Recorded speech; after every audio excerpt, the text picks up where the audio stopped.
Hello everyone, आज की इस वीडियो में हम पढ़ने जा रहे हैं डायरेक्ट एंड इनवर्स प्रपोर्शंस। तो कभी कभी हम इस टॉपिक को अलग से भी पढ़ लेते हैं और कभी कभी इस टॉपिक को यूनिटरी मेथड के साथ में भी पढ़ लेते हैं। तो स्टार्ट करने से पहले हमें जानना होगा कि डायरेक्ट एंड इनवर्स प्रपोर्शन होता क्या है। मैं अपने व्हाइट बोर्ड को दो पार्टीशंस में डिवाइड कर लेती हूँ। एक तरफ हम डायरेक्ट प्रपोर्शन जान लेंगे और एक तरफ हम इनवर्स प्रपोर्शन जान लेंगे। डायरेक्ट और एक तरफ आ गया हमारा इनवर्स प्रपोर्शन। जब भी हम डायरेक्ट प्रपोर्शन की बात करेंगे तो हमेशा दो क्वांटिटीज को लेके बात करते हैं और इनवर्स प्रपोर्शन में भी हम हमेशा दो क्वांटिटीज को लेके बात करेंगे। जब भी एक क्वांटिटी के इंक्रीज होने से दूसरी क्वांटिटी इंक्रीज हो जाए, या हम कह सकते हैं एक क्वांटिटी के बढ़ने से दूसरी क्वांटिटी भी बढ़ जाए, या दूसरी बात हम बोल सकते हैं एक क्वांटिटी के डिक्रीज होने से दूसरी क्वांटिटी भी डिक्रीज हो जाए, मतलब एक क्वांटिटी के घटने से दूसरी क्वांटिटी भी घट जाए। तब तो क्या हो गया, ये हो गया डायरेक्ट रिलेशन, जिसको हम कहते हैं एक के बढ़ने से दूसरा भी बढ़ जाए और एक के घटने से दूसरा भी घट जाए। तो ये आता है हमारा डायरेक्ट प्रपोर्शन के अंदर। अब आते हैं इनवर्स प्रपोर्शन पे। तो जब भी एक क्वांटिटी के इंक्रीज होने से दूसरी क्वांटिटी डिक्रीज हो जाए, मतलब एक क्वांटिटी के बढ़ने से दूसरी क्वांटिटी घट जाए, या हम कह सकते हैं एक क्वांटिटी के घटने से दूसरी क्वांटिटी बढ़ जाए। जैसे कि हम एग्जांपल लेके देख लेते हैं। मोर स्पीड, अगर हमारी स्पीड ज्यादा होगी तो हम ज्यादा डिस्टेंस कवर कर लेंगे, तो क्या हो गया, मोर डिस्टेंस। और अगर होगा लेस स्पीड, अगर स्पीड कम होगी तो क्या होगा, लेस डिस्टेंस कवर करेंगे। तो क्या हो गया, सीधा सीधा डायरेक्ट रिलेशनशिप हो गया कि ज्यादा स्पीड होगी तो ज्यादा डिस्टेंस कवर कर लेंगे, कम स्पीड होगी तो कम डिस्टेंस कवर कर लेंगे। अब बात आती है इनवर्स प्रपोर्शन की। यहाँ पे भी एक एग्जांपल लेकर देखते हैं। मोर मैन, अगर आदमी ज्यादा होंगे काम करने वाले तो टाइम कम लगेगा, तो हम लिखेंगे लेस टाइम। और अगर लेस मैन होंगे तो क्या होगा, मोर टाइम। अगर आदमी कम होंगे तो टाइम ज्यादा लगेगा और मैन ज्यादा होंगे तो टाइम कम लगेगा। तो ये ज्यादा के साथ कम और कम के साथ ज्यादा, तो क्या हो गया, इनवर्स प्रपोर्शन। हम डायरेक्ट प्रपोर्शन को किससे डिनोट करते हैं, एक क्वांटिटी तो को x से डिनोट करते हैं और दूसरी क्वांटिटी को y से डिनोट करते हैं, और इनके बीच में प्रपोर्शन का साइन होता है। ये जो साइन है ये होता है डायरेक्ट प्रपोर्शन का साइन, कि मतलब अगर x बढ़ेगा तो y भी बढ़ेगा, x घटेगा तो y भी घटेगा। सीधा सीधा क्वांटिटी की बात हो गई कि एक क्वांटिटी के बढ़ने से दूसरी भी बढ़ गई और एक क्वांटिटी के घटने से दूसरी भी घट गई। यहाँ पे जब हम लिखेंगे प्रपोर्शन के लिए तो हम लिखते हैं इनवर्सली प्रोपोर्शनल। ये है डायरेक्टली प्रोपोर्शनल, तो यहाँ पे तो y लिखा था लेकिन यहाँ पे आ जाएगा 1/y। इसका मतलब है x और y इनवर्सली प्रोपोर्शनल है। मतलब हुआ कि अगर x बढ़ा तो y घटेगा और x घट गया तो y बढ़ जाएगा। तो इसका मतलब हुआ x और y आपस में इनवर्सली प्रोपोर्शनल हैं।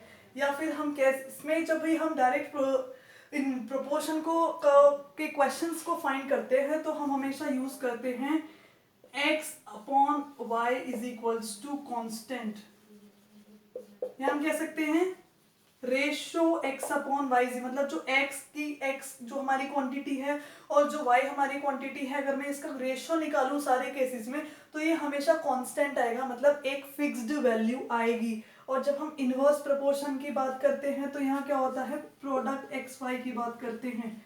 यहाँ पे तो रेशो की बात होती है, यहाँ पे प्रोडक्ट x/y की बात होती है कि अगर मैं दोनों क्वांटिटी को मल्टीप्लाई कर दूं तो वो वैल्यू कांस्टेंट आएगी, मींस वो वैल्यू हर केस में फिक्स आएगी। ये होता है क्वेश्चन को पहचानने का तरीका। इसमें जो हम फॉर्मूला यूज करते हैं क्वेश्चन की वैल्यू निकालने के लिए, x1/x2 is equals to y1/y2। इसमें हम क्या करेंगे, x1/x2 तो एज इट इज रहेगा, लेकिन y1/y2 की जगह उल्टा हो जाएगा क्योंकि यहाँ पे इनवर्स प्रोपोर्शन की बात हो रही है। तो हम लिख सकते हैं y2/y1। तो यहाँ पे जो फॉर्मूला यूज होगा वो x1/x2 is equals to y1/y2 होगा, और यहाँ पे जो फॉर्मूला यूज होगा वो x1/x2 is equals to y2/y1 होगा। अब डायरेक्ट और इनवर्स को प्रोपोर्शन के क्वेश्चंस को पहचानने का सिर्फ दो तरीका है। या तो हम दोनों क्वांटिटी को कंपेयर करके देख ले कि वो दोनों बढ़ रही हैं या दोनों एक साथ में घट रही हैं, तब तो वो डायरेक्ट हो गया। और अगर एक बढ़ रही है दूसरी घट रही है, या एक घट रही है दूसरी बढ़ रही है, तब वो क्या हो गया, इनवर्स प्रोपोर्शन हो गया। ये तो एक तरीका था पहचानने का। अब दूसरा तरीका क्या है, ये जो x अपॉन वाई का रेशो, ये कांस्टेंट अगर इसमें आ जाए तो डायरेक्ट प्रोपोर्शन है, और इसमें अगर प्रोडक्ट एक्स वाई कांस्टेंट आ जाए तो ये इनवर्स प्रोपोर्शन का क्वेश्चन है। अब हमें पता कैसे चलेगा कि x अपॉन वाई कांस्टेंट है या प्रोडक्ट एक्स वाई कांस्टेंट है, तो इस पे हम एक एक एग्जांपल लेकर देख लेते हैं, दोनों डायरेक्ट और इनवर्स प्रोपोर्शन के ऊपर। एग्जाम्पल के थ्रू इसको समझना काफी इजी होगा।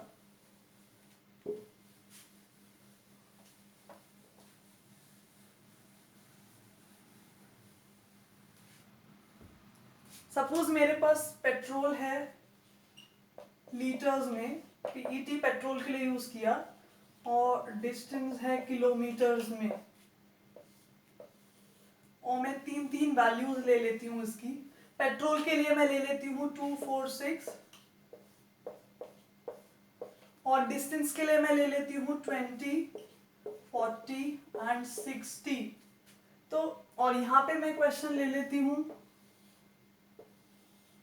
बुक्स और कॉस्ट का, प्राइस, और यहाँ हो गई बुक्स। तो प्राइस में मैं वैल्यूज ले लेती हूँ 4, 5, 6, और यहाँ ले लेती हूँ 15, 12 और 10। अब हम इसको करके देखते हैं कि वो जो वैल्यू थी x अपॉन वाई की क्वांटिटी, x एक क्वांटिटी अपॉन जो दूसरी क्वांटिटी थी वो कांस्टेंट आ रही थी, वो कैसे आ रही थी, और यहाँ पे जो प्रोडक्ट था x अपॉन वाई वो कांस्टेंट आ रहा था। Sorry, this is product, so will be writing X Y, हम इसको लिखेंगे एक्स वाई। तो एक्स वाई प्रोडक्ट जो था वो था कांस्टेंट। अब हमें देखना है कि ये कैसे कांस्टेंट है। ये तो हो गई x, पेट्रोल को मान लिया, एक पेट्रोल एक क्वांटिटी है तो उसको x मान लिया, डिस्टेंस दूसरी क्वांटिटी है उसको y मान लिया। यहाँ पे प्राइस को x मान लेंगे और यहाँ पे बुक्स को y मान लेंगे। तो पहले हम क्वेश्चन करके देखते हैं डायरेक्ट प्रोपोर्शन का। ये x और ये y हो गई, तो मैं 2/20 करूंगी, 2 1 2, 2 10 20, 1/10। ये 4/40 है, 4 1 4, 4 10 40, ये भी 1/10 आ गया। 6/60 करके देखती हूँ, 6 1 6, 6 10 60, ये भी 1/20 है, 1/10 आ गया। तो सारे केसेस में जब मैंने रेशो निकाली x upon Y and x upon Y, तो सारे केसेस में 1/10 आ गया। इट मीन्स ये क्या है, कांस्टेंट है। और जब x अपॉन वाई कांस्टेंट होता है तो वो क्वेश्चन कौन सा होता है, डायरेक्ट प्रोपोर्शन का। अब नेक्स्ट आता है इनवर्स प्रोपोर्शन। इसमें मैंने बोला कि x y का प्रोडक्ट कांस्टेंट होगा, ये x है और ये y है, इन दोनों को मल्टीप्लाई करके देख लेते हैं। 4 × 15 आ गया 60, फिर हम करके देखते हैं 5 × 12, ये भी 60 आ गया, और 6 × 10, ये भी 60 आ गया। तो जब हमने एक्स वाई का प्रोडक्ट करके देखा तो ये भी कांस्टेंट आ गया। तो इनवर्स प्रोपोर्शन की एक कैरेक्टरिस्टिक थी कि जो एक्स वाई होता है वो उसमें कांस्टेंट होता है, मींस जो प्रोडक्ट होता है उन दोनों का कांस्टेंट है। तो जब हमने प्रोडक्ट करके देखा वो सारी वैल्यूज सेम आई है, मींस कांस्टेंट है। इट मींस ये क्वेश्चन किसका है, इनवर्स प्रोपोर्शन का है। अब हम फॉर्मूला यूज करके देख लेते हैं कि क्वेश्चंस को करते कैसे हैं। दोनों में से दोनों क्वेश्चंस करके देखेंगे। सपोज मेरे पास ये क्वांटिटी नहीं है, यहाँ पे 40 था ना, मैं क्वेश्चन मार्क लगा रही हूँ, मुझे निकालनी है। मैंने डायरेक्ट प्रोपोर्शन को निकालने का फॉर्मूला बताया था, x1/x2 = y1/y2। तो x1 की वैल्यू 2 है क्योंकि x1 x2 x3 है, y1 y2 y3 है। x1 हो गया 2 और x2 हो गया 4, y1 हो गया 20 और y2 मुझे पता नहीं है। तो क्या कर दूंगी, मैं क्रॉस मल्टीप्लाई कर दूंगी इसको निकालने के लिए। y2 की मल्टीप्लाई 2 से कर दूंगी तो 2y2, और 20 × 4 कितना हो गया 80। 2 और y2 मल्टीप्लाई में है तो 2 जब दूसरी साइड जाएगा ट्रांसफॉर्मेशन होगी तो डिवाइड हो जाएगा। 2 1 2, 2 40 80, तो यहाँ पे क्या आ गया 40 आ गया। तो डायरेक्ट प्रोपोर्शन में हम हमेशा ये वाला फॉर्मूला यूज करेंगे। तो ये जो वैल्यू है ये क्या आ गई हमारी 40 आ गई है। अब आते हैं इनवर्स प्रोपोर्शन में। मान लो हमें ये वाली वैल्यू पता नहीं है और हमें ये वाली वैल्यू निकालनी है, तो हम इस वाले में क्या करते हैं, x1/x2 = यहाँ y1/y2 नहीं करते, हम क्या करते हैं y2/y3 y1। अब x1 तो कितना है 4, x2 5, y2 कितना है हमारा, y2 हमें पता नहीं है तो उसकी जगह क्वेश्चन मार्क लगा दिया, या हम लिख सकते हैं y2 भी लिख सकते हैं, ये हमारी चॉइस है, हम उसको क्या लिखना चाहते हैं। और यहाँ पे हम क्या लिख देंगे 15 लिख देंगे। अब इसको क्रॉस मल्टीप्लाई कर देंगे, 5 की मल्टीप्लाई y2 से हो गया 5/2 और 15 4 जा 60। तो जब y2 की वैल्यू निकालेंगे तो क्या हो गया 60/5, 5 1 जा 5, 5 12 जा 60। तो इसकी वैल्यू कितनी आ गई 12। तो ये वैल्यू हमारे पास निकल के आ गई 12। तो ये तरीका है निकालने का। अगर कोई क्वांटिटी अननोन है, चाहे वो डायरेक्ट प्रोपोर्शन की है चाहे वो इनवर्स प्रोपोर्शन की है, तो उसके लिए ये पर्टिकुलर फॉर्मूलेज हैं।